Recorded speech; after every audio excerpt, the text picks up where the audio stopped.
แล้ววันนี้มาดูกันนะคะว่าเราจะเต้นรับติดไซเรนได้รอดหรือเปล่าโดยเฉพาะมีอุปสรรคเยอะมากบางทีเธอจะยอมใจเย็นๆและฟังฉันสักหน่อยบางวันที่ไม่เจอทำให้เธอต้องเงียบเหงาบ่อยๆไม่จริงไม่เลยยังไม่เคยจะไปหาใครๆที่อย่าไปคิดอะไรก็อยากให้รู้เอาไว้ก่อนนั้นเธอจะทำอะไรเธอใจถึงสบายตอนนี้เธอจะทำอะไรฉันใจหายตลอด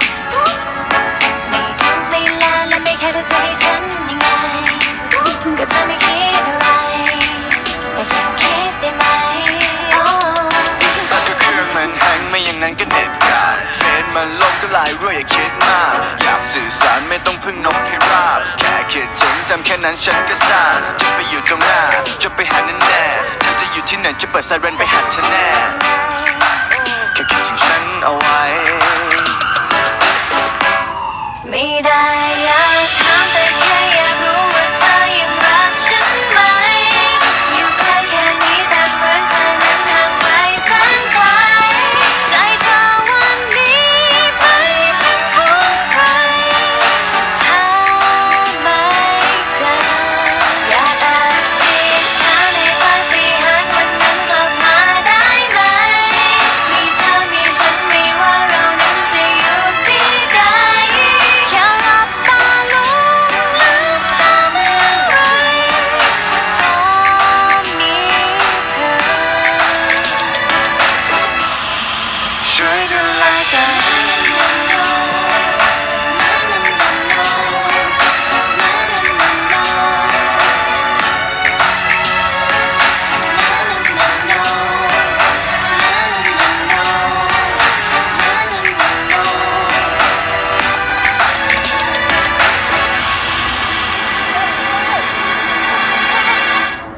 ก็เธอยังเป็นเธอคนเดิมๆที่ชอบคิดไปเองและเธอยังเป็นเธอคนเดิมๆคนที่ง้อไม่เก่งแค่คำเดียวเป็นอะไรที่มันพูดไม่ออกก็อยากจะซึ้งจะพอแต่เธอพูดก่อนไหมก็เครื่องมันแห้งไม่อย่างนั้นก็เน็ตขาดเฟซมันลบก็ไลน์รั่วอย่าคิดมากอยากสื่อสารไม่ต้องพึ่งนกพิราบแค่คิดถึงจำแค่นั้นฉันก็ซ่าจะไปอยู่ตรงหน้าจะไปหาแน่ๆเธอจะอยู่ที่ไหนจะเปิดไซเรนไปหาเธอแน่แค่คิดถึงฉันเอาไว้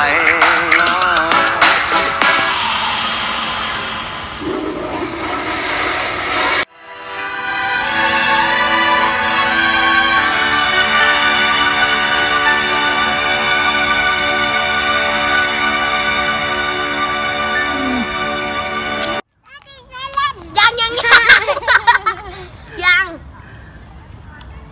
ก็จบกันไปแล้วนะคะกับการเต้นลักอีไซเล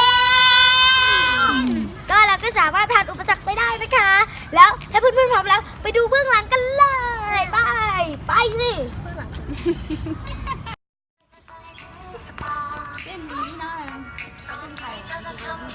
พี่เหยียบเท้าหนูทอดเต้นแบบไม่เขินนะเต้นอะไร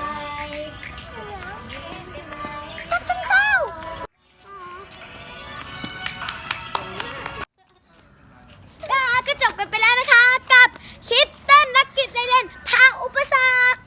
ถ้าใครชอบคลิปนี้ก็อย่าลืมกด Subscribe กดไลค์แล้วก็แชร์ด้วยนะคะแล้วก็กดกระดิ่งข้างล่างนี้ด้วยนะคะ